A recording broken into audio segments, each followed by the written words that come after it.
इसी दल बदल की राजनीति में जो बयानबाजियां आई उसमें मुख्यमंत्री बार बार एक ही चीज बोलते हैं कि बीजेपी जो है वो 5 गुटों में बटी है। हर पार्टी में गुट होते हैं, हर पार्टी में। बीजेपी में अगर 5 गुटों की बात करें तो कांग्रेस के भी आप गिन देंगे। ये मुझे लग रहा है कि एक दूसरे के ऊपर पॉलिटिकल स्कोर सेटल करने का ही मसला होता है, बयानबाजी होती है। लोगों को सब पता है कितने गुट हैं कितने नहीं गुट हैं। तो जिसमें गुट नहीं है वो पार्टी नहीं है। अगर सीएम पद की रेस चली तो क्या चीज ये कहना चाह रहे हैं कि बीजेपी का सीएम आ रहा है? और ये बीजेपी क्लेम करती है कि हम 60 सीटें लेके आएंगे। ऐसा संभव है सर कि इतनी मेजोरिटी में बीजेपी ही आ जाए? आप कांगड़ा में बैठे, कांगड़ा में बड़ी पुरानी कहावत है, बोले गप्पा का कड़ा बनाना तो मीठा कट गया पानी। देहरा को जिला बना देंगे, नए जिले बनाने की बात हो रही है। देहरा को जिला बनाना चाह रहे हैं, बड़ी अच्छी बात है, लेकिन अगर सिर्फ देहरा को बनाएंगे तब भी हम कुछ नहीं करेंगे।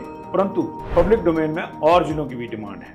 इसी दल बदल की राजनीति में जो बयानबाजियां आई उसमें मुख्यमंत्री बार एक ही चीज बोलते हैं कि बीजेपी जो है वो 5 गुटों में बटी है।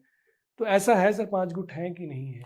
हर पार्टी में गुट होते हैं, हर पार्टी में। बीजेपी में अगर 5 गुटों की बात करें तो कांग्रेस के भी आप गिन देंगे, कांग्रेस के भी गुट गिन देंगे। ये मुझे लग रहा है कि एक दूसरे के ऊपर पॉलिटिकल स्कोर सेटल करने का ही मसला होता है, बयानबाजी होती है।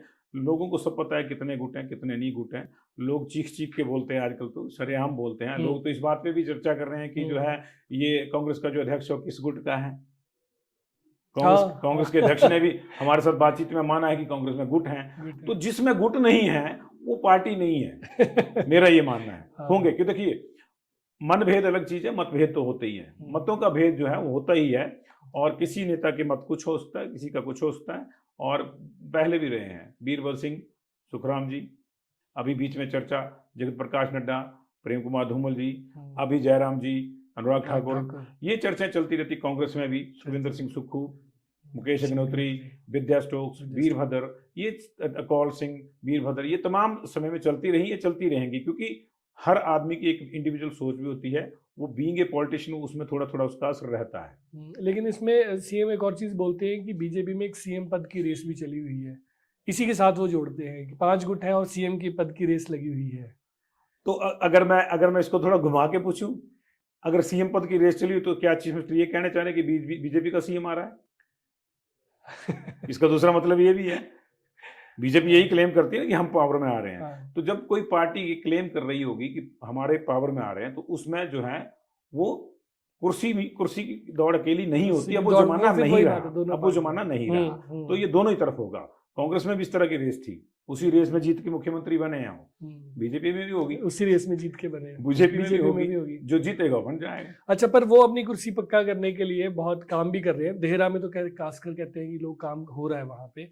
और देहरा को एक और बात भी बोल रहे हैं कि देहरा को जिला बना देंगे, नए जिले बनाने की बात हो रही है। तो उसको किस तरह से आप एनालाइज करते हो चीज को? देखिए, technically we are not here to जज the wisdom of the government. Government क्या करना चाह रही है ये गवर्नमेंट के ऊपर है। देहरा को जिला बनाना चाह रहे हैं, बड़ी अच्छी बात है, लेकिन अगर सिर्फ देहरा को बनाएंगे तब भी हम कुछ नहीं करेंगे।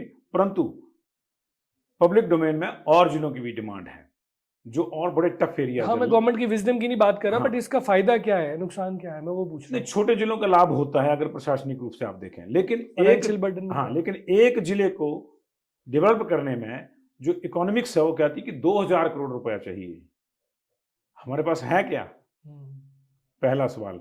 दूसरा, अगर देहरा को बनाएंगे तो बाकी जगह जिन खड़ा हो जाएगा, बोतल से बाहर आ जाएगा। रामपुर को बनाइए, रोडू को बनाइए, नूरपुर बोलेगा हमको बनाइए। बद्दी की भी बात आ सकती है, क्योंकि नूरपुर में आपने ऑलरेडी वो सेटअप बैठा दिया जो आप अब देहरा में बैठा रहे हैं। बद्दी में वो पिछले वाले बैठा गए थे ऑलरेडी सेटअप। सब जगह इस तरह से है। पालमपुर में शायद नहीं है, लेकिन 7-8 जिलों की मांग उठेगी। फिर उसको फिर कैसे आप पैसिफाई करोगे? It will be challenge before him. और ये सारा पॉलिटिकल वही बात है कि अपनी कुर्सी को बचाने के लिए सारी चीजें होती हैं, लेकिन इसी बीच में हल्की सुगबुगाहट जो है वो थर्ड फ्रंट की भी आती है। जैसे ये जिले बनाने की चर्चा अपनी उसको सेव करने की, थर्ड फ्रंट का भी कहीं ना कहीं हल्की सुगबुगाहट है। तो पॉसिबल है सर? हिमाचल विकास कांग्रेस के बाद तो हमने सुना। देखिए, थर्ड फ्रंट हमेशा से रहा है। आप 1952 का इलेक्शन ले लें, वहां से भी रहा है। कई बार थर्ड फ्रंट को जो है हम इस तरह भी परिभाषित करते हैं कि इंडिपेंडेंट ज्यादा आगे 8-9 लोग अगर जीत के इंडिपेंडेंट आ रहे हैं तो टेक्निकली उसको भी आप थर्ड फ्रंट मान लीजिए। वो संगठित नहीं है, लेकिन वहां के लोगों ने, उस पार्टिकल कॉन्स्टिट्यूंसी के लोगों ने 2 लोगों की पार्टियों को डिस्कार्ड कर दिया, तीसरे को दे दिया। थर्ड फ्रंट ने जो अपनी अच्छी दिखाई थी 98 के इलेक्शन में दिखाई थी, सुखराम जी की सहायता से बीजेपी पावर में आई थी। उसके बाद हिलोपा ने बीजेपी को बाहर निकाला। ठीक है जी। फिर अभी आम आदमी पार्टी पिछले इलेक्शन में कुछ कर रही थी, लेकिन क्या हुआ कि अनुराग ठाकुर रातों रात पूरी पार्टी को ही लेके दिल्ली लेके चले गए। दैट मीन्स कि थर्ड फ्रंट तो है। थर्ड फ्रंट की क्या पावर्स हैं, को क्या कर सकती है, उसकी डैमेजिंग पावर्स क्या है, भले वो सत्ता में ना आए लेकिन डैमेज कर देगी। इस चीज को भी वो पार्टियां समझती हैं, इसलिए पूरी की पूरी आम आदमी पार्टी की कार्यकारिणी को कराया गया। आने वाले समय में कैसे वो कर पाते हैं ये देखना होगा। और ये बीजेपी क्लेम करती है कि हम जो 60 सीटें लेके आएंगे, ऐसा संभव है सर कि इतनी मेजोरिटी में बीजेपी ही आ जाए? आप कांगड़ा में बैठे, कांगड़ा में बड़ी पुरानी कहावत है, बोले गप्पा का कड़ा बनाना तो मीठा काट गया पाना।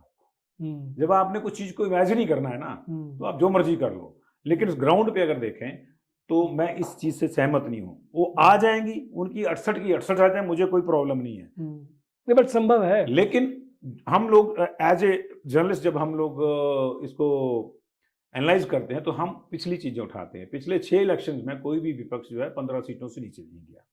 खाने वाली पार्टी 15 से नीचे नहीं ले। जो भी सरकार बाहर हुई है, जो भी विपक्ष में बैठा, उसके पास मिनिमम 15 क्या 16 थे, है ना जी। उस 16, 20, 25 इस तरह से चले हुआ मसला पिछले 6 इलेक्शन से। तो कैसे मान लेंगे इस चीज को जब तक ये होती नहीं। संभावना हर चीज की रहती है, पॉलिटिक्स में रहती है, जिंदगी में सब चीज की रहती है, लेकिन जब तक होती नहीं तब तक हम ये नहीं कह सकते। तो हुआ तो अब तक नहीं है। 2 ही बार ऐसा हुआ, एक बार कांग्रेस शायद अंडर 10 निपट गई थी, एक बार जो 93 वाले इलेक्शन जो है वो उसमें बीजेपी अंडर 10 निपट गई थी, उसके बाद ये मौके नहीं आए। एक चीज और देखता हूँ सर कि पॉलिटिकल डिग्रेडेशन के साथ ब्यूरोक्रेटिक एक हम देखते हैं कि जो ब्यूरोक्रेट्स हैं वो पहले जैसे ब्यूरोक्रेट्स होते थे जो अपने जूनियर्स को भी ट्रेन करते थे, पब्लिक सेंट्रिक भी होते थे, थोड़े अकाउंटेबल भी होते थे कि स्टेट को कुछ दे के जाना है। अब जो है वो अब ब्यूरोक्रेसी कैसी है? अब ब्यूरोक्रेसी मजे में, ब्यूरोक्रेसी हमेशा से मजे में रहती है, लेकिन उसको कसने वाले चाहिए होते हैं। वीरभद्र सिंह जी बहुत ज़्यादा पकड़ रखते थे ब्यूरोक्रेसी में। कई बार मैंने उनको खुद देखा, वो कोई काम होता था और जाहिर है कि सारे काम सीधे तौर पे नहीं हो पाते, लेकिन पॉलिटिकल लाइफ में आपको कुछ काम ऐसे करने पड़ते हैं जो नहीं भी हो पा रहे हो तो उनको भी करना पड़ता है पब्लिक के लिए, क्योंकि उन्हें पब्लिक की बात जुड़ती है, नियम कुछ और कहते हैं। तो वो सीधे कह रहे थे कि भाई इसको करो, नथिंग डूइंग, और होता था। प्रेम कुमार धूमल ने भी पकड़ रखी थी। ये पकड़ कमजोर हुई जयराम ठाकुर के टाइम में, और मैं ये नहीं कह सकता कि अभी भी पकड़ जो है वो सशक्त है। ये अभी भी दिखता है कि कमजोर है।